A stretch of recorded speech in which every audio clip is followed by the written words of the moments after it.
How to remove rotoscope filter on TikTok. Hi guys, welcome back. Today I'm giving you a quick tutorial on how to remove rotoscope filter on TikTok. So let's get started. First, what you have to do is you will simply open up your TikTok, and then you know that rotoscope filter is really famous on TikTok, and you also get a lot of cool videos. But sometimes we wish that there was no filter. So I am here to actually make that wish come true. I will show you how to simply remove a rotoscope filter, and we will try our best to remove it. So first you have to simply select the video you want to remove the filter from and download that video. Once it's done, I want you to simply go out of TikTok and download an application known as PixArt. PixArt is an editing application. It will allow us to simply edit our video, and we will be able to actually see what's behind the filter.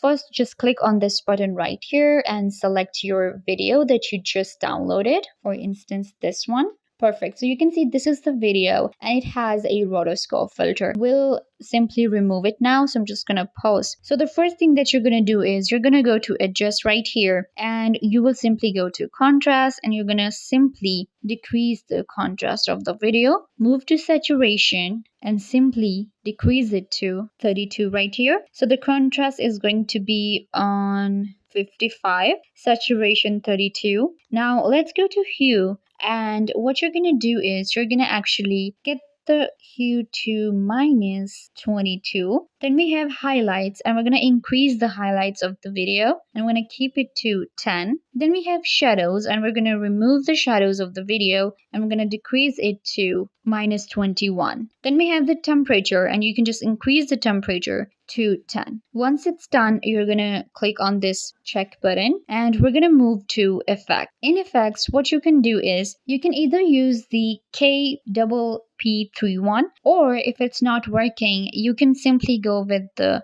MIL2. So you just add these filters and click on check, and hopefully your rotoscope filter will be removed. I hope that I was a big help. Don't forget to give this video a big thumbs up, leave a comment down below, turn on bell notification, and subscribe to the YouTube channel.